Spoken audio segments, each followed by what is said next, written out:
आपको बौखलाहट है तो लवली आनंद ने क्या बिगाड़ दिया आपका? लवली आनंद तो कुछ नहीं बिगाड़ा, जो आप इतना ये करके नादान बन करके का जो बचकाना वाला हरकत होता है, ये कतई ये शोभा नहीं देता है। आप बच्ची हैं, पॉलिटिकल जो है अपरिपक्वता है, ये उचित नहीं है। ये तो बिल्कुल गलत बात है, ओछी बात है। अगर बौखलाहट है, उन्हें किसी कारण से यहाँ अगर टिकट लेना है तो वह अलग ढंग से ले। और आनंद मोहन जी का परिवार भी स्वतंत्रता सेनानी परिवार है। आप पृष्ठभूमि जानिए, उसके बाद आप किसी पर आरोप लगाए। जनता उन्हें पसंद नहीं करती है, क्या कहना चाहते हैं? मैं तो देखी नहीं हूँ कि क्या कौन क्या बोल रहा है, क्या बोल रही है, लेकिन अगर इस तरह की कोई बात बोल रही है, जैसा कि हमें सुनने में भी आया, तो ये तो बिल्कुल गलत बात है, ओछी बात है।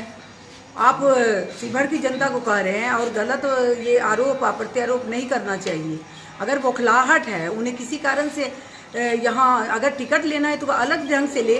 हम पर ये आरोप लगा करके लेना, ये कहाँ से उचित है? और मतलब इस तरह से बौखलाहट मेरे प्रति, भाई जो शिवहर के महान जनता ने मेरे पति को, आनंद मोहन जी को, दो बार जेल में रहते हुए सांसद बनाया, तीसरी बार मात्र 900 वोट से लोकसभा में हराए गए। और आप देखिए, विपरीत परिस्थिति में लवली आनंद जब भी चुनाव यहाँ पर लड़ी है, कोई अनुकूल परिस्थिति में नहीं लड़ी, और विपरीत परिस्थिति में कोई लड़ करके दिखा दे। और हारने का आरोप, किस कारण से हारा गया, कैसे हारा गया, कैसे 400 वोट से वो उस समय भी हम हराए गए, तो ये सब यहाँ से लोग से पूछे। दूर में रह करके टिप्पणी करना, ये मुझे कतई बर्दाश्त नहीं, और मेरे को नहीं, यहाँ शिवहर की जनता को बर्दाश्त नहीं है। आप तमाम लोग जानते हैं कि मैं स्वतंत्रता सेनानी परिवार से हूँ, कोई आपराधिक परिवार से नहीं हूँ। और आनंद मोहन जी का परिवार भी स्वतंत्रता सेनानी परिवार है। आप पृष्ठभूमि जानिए, उसके बाद आप किसी पर आरोप लगाए। आपको बौखलाहट है तो लवली आनंद ने क्या बिगाड़ दिया आपका? लवली आनंद तो कुछ नहीं बिगाड़ा, जो आप इतना ये करके नादान बन करके एक बच्ची का जो बचकाना वाला हरकत होता है, ये कतई ये शोभा नहीं देता है। आप बच्ची हैं, पॉलिटिकल जो है अपरिपक्वता है, ये उचित नहीं है। किसी का भी पृष्ठभूमि आप जान लीजिए, सब कुछ जान लीजिए, उसके बाद आप वक्तव्य दीजिए।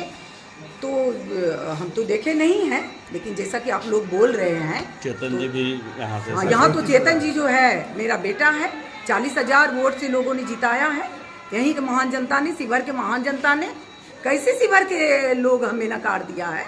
हम तो शिवहर के लोग के दिल में बसते हैं, और वो हमारे दिल में बसते हैं। शिवहर के महान लोग मेरे दिल में बसते हैं, उसका पूरा एहसान हमारे परिवार पर है। हम लोग भी कभी छोड़े नहीं हैं सुख और दुख में। तो आज जो कोई कुछ भी टिप्पणी करता है, तो ये हमारे प्रति, हमको तो समझ में नहीं आ रहा है, ये नादानी के सिवा और कुछ नहीं है। और परिपक्वता की, पॉलिटिकल और परिपक्वता के कारण कुछ बयान जो दे रहे, सोच समझ के देना चाहिए। तो बचकाना हरकत से बचना चाहिए।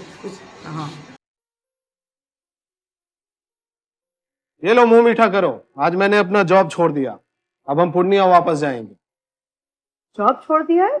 मतलब ये घर कैसे चलेगा? हम करेंगे क्या? और माँ बाबूजी क्या बोलेंगे? इसलिए मैं एक और मिठाई का डब्बा लाया। अपने बिजनेस के लिए लोन अप्रूव हो गया। अरे लोन अप्रूव हो गया वो तो ठीक है, लेकिन पूर्णिया में हम रहेंगे कहाँ? अपना घर भी तो नहीं है वहाँ।